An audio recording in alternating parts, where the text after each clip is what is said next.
Hi everybody, my name is Karli Gallagher. I am the Adult Programming Coordinator for Charleston County Public Library, and this is our third video in our crochet series. In the first two videos we covered a lot of basics, and those will be linked below if you need to reference those. In this third one we're going to make granny squares, which are my favorite in case you haven't figured it out.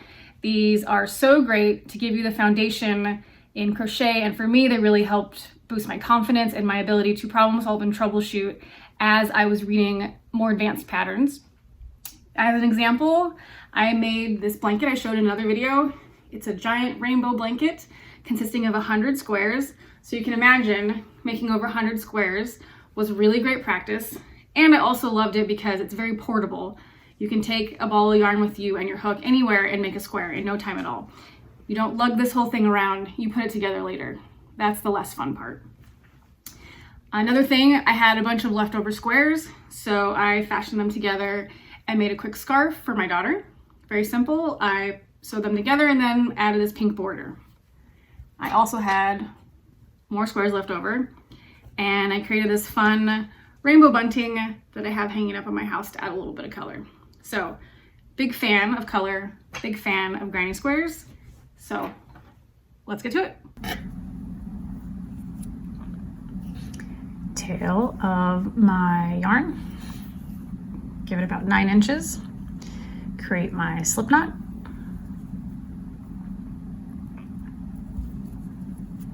Push that through. There we go. Tighten that on there.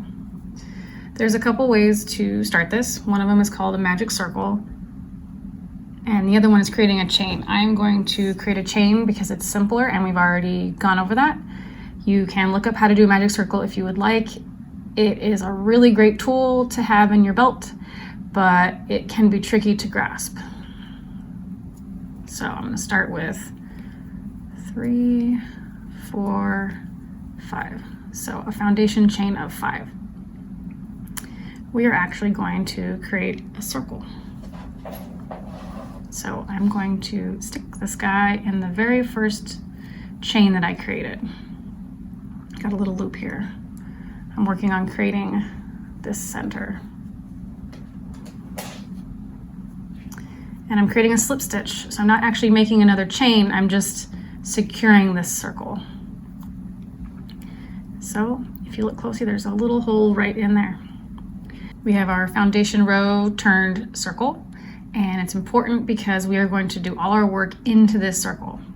Okay? First we're going to do chain 3. And this acts as our first double crochet. Remember how to double crochet?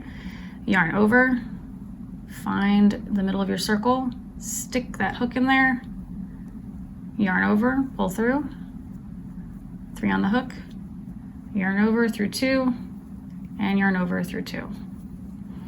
So here's our chain 3 and our first double. Let's do another double.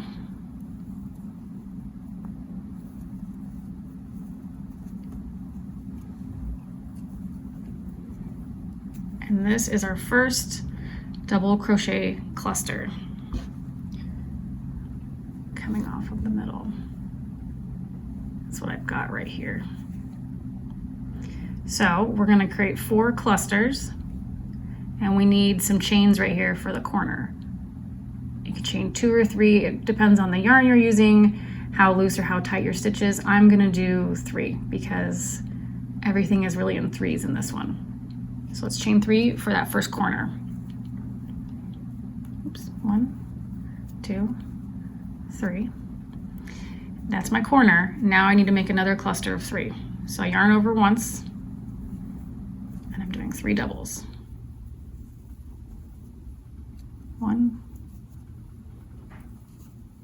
2, and 3.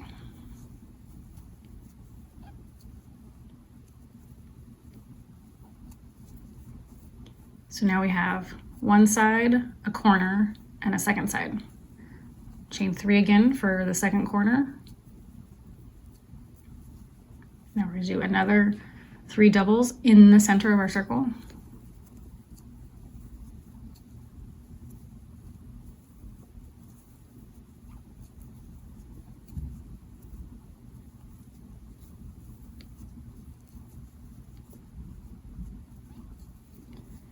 Here we are. One side, one corner, second side, second corner, third side. Let's get our third corner with a chain 3. And our fourth cluster, which will be our fourth side, because this is a square, so very easy.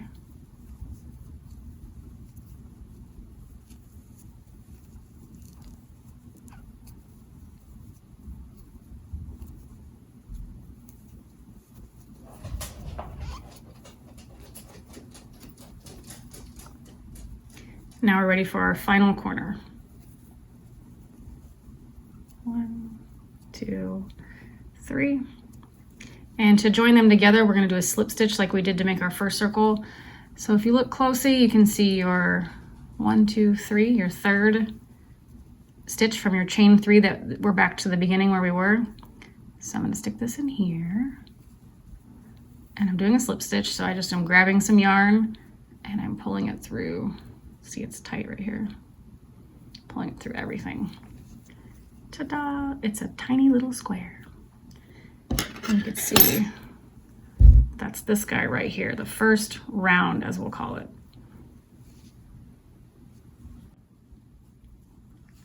We are gonna go as many rounds as we want, depending on the size we want for our square. For my large blanket project, I did 4 rounds, but you can really do whatever you want. I've also made a large continuous granny square to make a blanket. It's really up to you, but I'm gonna show you how to continue on to the next round. And once you have this formula down, you can make them as large or as small as you want. And also you have the foundation to do lots of fun, creative stuff. So let's go with round 2. We have to do our first double crochet, which is a chain 3. Now this one's a little funky because this chain 3 actually belongs in this corner. So I have to skip, because if you look here, it's not cluster, cluster, cluster. It's cluster, space, cluster, space.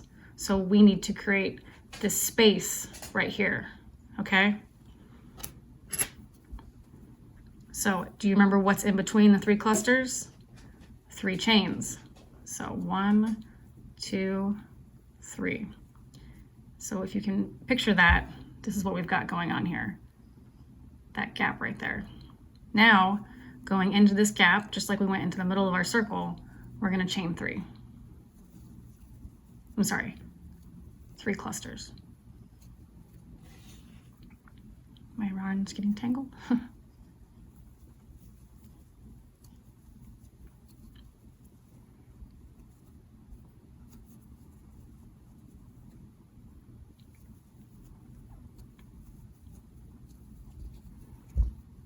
So, got my first cluster in this corner.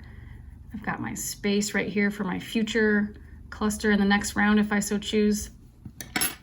But I can't stop there. I can't do just one cluster of 3 in the corner, because then I wouldn't end up with a square.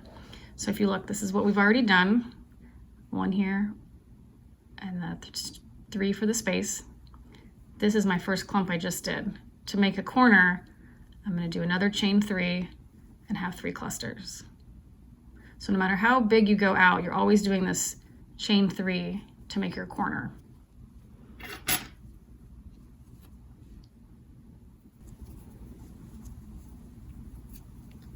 Three chains for that corner, and you guessed it, another 3 clusters into this corner.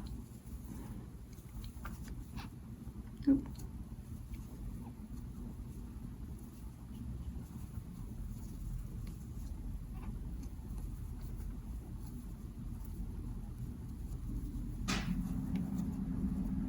You can see tangles.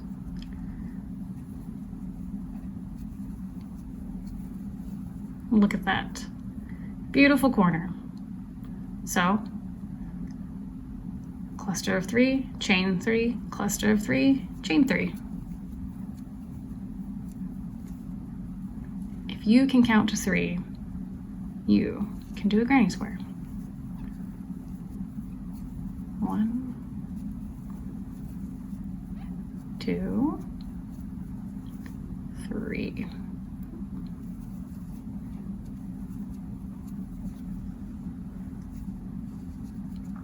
And since I'm on the corner, I gotta do 2 clusters in there. So another chain 3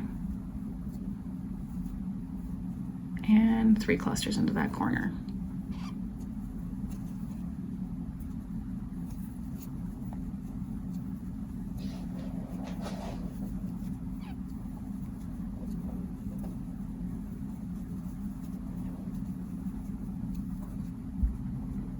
I've got 2 corners in our square. Chain 3.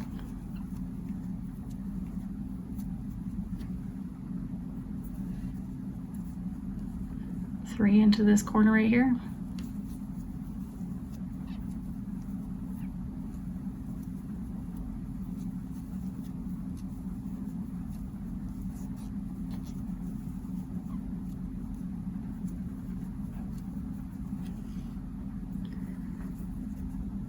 Chain 3. Cluster 3.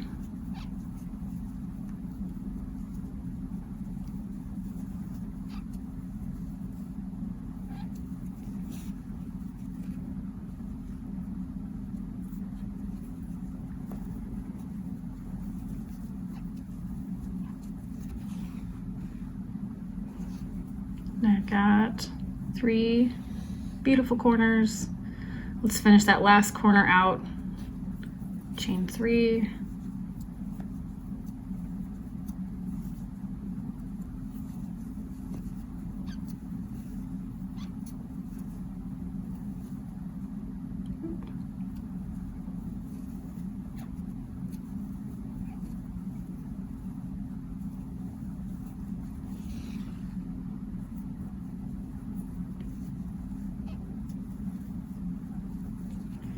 And chain 1 more 3 for this final corner on this round.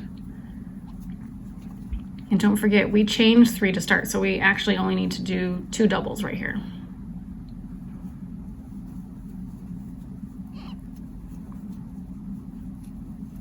One, 2.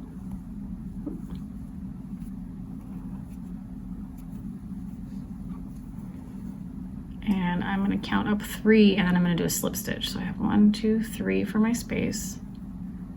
Stick my hook in here, yarn over, and pull it through. There you go. Not the prettiest, but that is the start of the granny square. One thing I will say is this can take on kind of a spirally pattern if you're not careful. You can always work in one direction and then flip your work over and work in the other direction. It's up to you. Limitless possibilities with the granny square.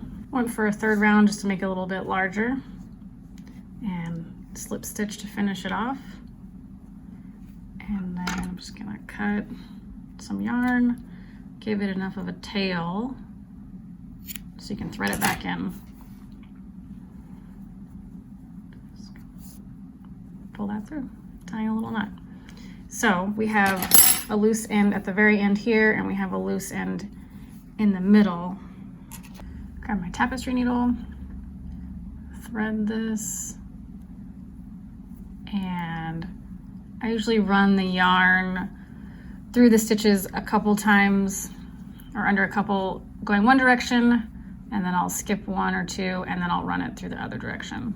Just depends on how secure you want the work to be, how worried you are about your knots. And then I'll like skip 1 and go back the other way.